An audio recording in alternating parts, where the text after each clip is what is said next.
এই যে যাত্রীবাহী বাসের ভিতরে এত মানুষ ইন্তেকাল হয়ে গেল, একজন বাচ্চা ছেলে কি সুন্দরভাবে বলতাছে, আমার মা আমাকে জানালা দিয়ে বের করে দিয়েছে। আমি উপরে উঠে মনে করেছি আমার মাকে এখানে পাবো, কিন্তু আমি উপরে উঠে দেখি আমার মা নাই। কারণ এই দুনিয়ায় মায়েরা সন্তানকে যত ভালোবাসে দুনিয়ার আর কেউ বাসে না। এই কারণে মা তার সন্তানকে পানির ভিতরে জানালা দিয়ে বের করে দিয়েছে, কিন্তু আহারে নিজে আর বের হতে পারেন না। এই কারণে আমি আপনাদের সামনে কুরআনে হাকিমের আয়াত তেলাওয়াত করেছি। আমরা যুবক সন্তানরা অনেক সময় বুঝি না, মায়ের সাথে খারাপ ব্যবহার করি, বাবার সাথে খারাপ ব্যবহার করি রে। অথচ আমার আল্লাহ রাব্বুল আলামিন বারবার কুরআনে জানায়া দিয়েছেন, ওয়া ক্বাদা রাব্বুকা আল্লা তা'বুদু ইল্লা ইয়াহু ওয়া বিল ওয়ালিদাইনি ইহসানা।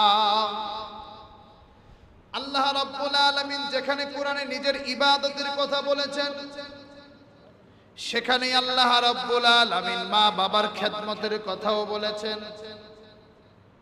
আল্লাহর ইবাদত আর মা বাবার খেদমত, এই দুইটা জিনিসকে একত্রিত উল্লেখ করে আল্লাহ বুঝাইতে চাইলেন দুনিয়ার মানুষেরা, শোনো, আমি আল্লাহর ইবাদত না করলে যেমনি ভাবে তোমরা জান্নাত পাইবা না, ওইরকম ভাবে তোমরা যদি মা বাবার খেদমত না করো, আমি আল্লাহর জান্নাত তোমরা পাইবা না। ঈদের পরে দেখলাম ঠাকুরগাঁওয়ে পরিবারের একজন ছোট্ট সন্তান সম্পত্তি কম পেয়েছে, বাবা ইন্তেকাল হয়ে গিয়েছে। সম্পত্তি ভাগে কম পাওয়ার কারণে যাইয়া এলাকাবাসীর সামনে বাবার কবরটারে ভেঙে ভেঙে তার জিদ রাগ সে মিটাইতাছে। বাবা দুনিয়াতে নেই, এই কারণে বাবারে মারতে পারে নাই, বাবার কবরটা ভেঙে দিল। একটু সম্পত্তি কম পাওয়ার কারণে আমাদের মাথা অনেক সময় ঠিক থাকে না। আহারে, হয়তোবা যদি বাবা কম দিয়ে থাকে, বাবার যদি কোনো অন্যায় থাকে, বাবা আজকে দুনিয়াতে নাই, এলাকার সব মানুষগুলা দেখা, সারা বাংলাদেশের মানুষগুলা দেখা এই যে সন্তানরে ভর্ৎসনা করতেছে, অভিশাপ দিতেছে, এই অভিশাপ একজন সন্তানকে ধ্বংস করে দেওয়ার জন্য যথেষ্ট।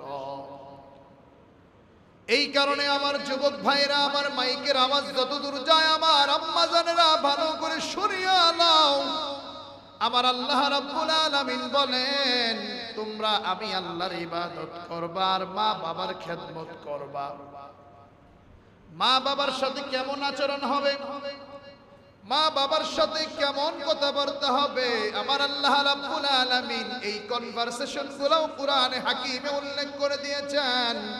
আল্লাহ জানা দেয়, ইম্মা ইয়াবলুগান্না ইনদাকাল কিবারা আহাদুহুমা আও কিলাহুমা, তুমি যদি মা বাবাকে বৃদ্ধ অবস্থায় পাও, তাদের দুইজনকে বা একজনকে, ফালা তাকুল্লাহুমা উফিন, তুমি তাদেরকে উফ পর্যন্ত বলবা না। কারণ মা বাবা বৃদ্ধ হয়ে গেলে তাদের আচরণ শিশুদের আচরণের মতো হয়ে যায়। শিশুরা অনেক সময় জ্বালাতন করে, বেশি জ্বালাতন করে, মাথায় লাথি দেয়, কামড় দেয়, বিভিন্ন ফাজলামো করে। আমরা তখন রাগ হয়ে যাই, যা সরে যাব। এখন মা বাবা যখন বুড়া হয়ে যায়, অনেক সময় ইস্তেনজা করে দেয়, অনেক সময় আমাদের কথা শুনতে চায় না, বুঝতে চায় না। আমরা তখন আহারে রাগ হয়ে যায়, এই বুড়াটা এমন করে কেন, বুড়িটা এমন করে কেন। অথচ আমার যুবক ভাইরা, মুরব্বী বাবারা, চক্ষুটা বন্ধ করে খেয়াল করো রে।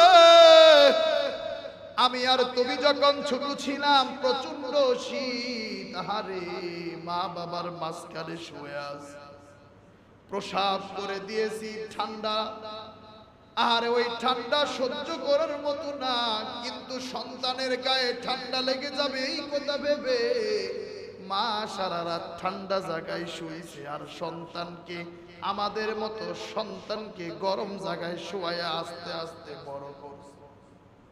আমি আর আপনি মায়ের কত জ্বালাই, তারপরও মা রাগ হয় না, মারে না। আজকে মা বাবা একটু বৃদ্ধ হয়ে গেছে, সামান্য কথা বললে রাগ হই। আমার আল্লাহ বলেন না, ফালা তাকুল্লাহুমা উফিন, মা বাবারে উফ পর্যন্ত বলবা না। ওয়ালা তানহারহুমা, মা বাবারে ধমক দিবা না।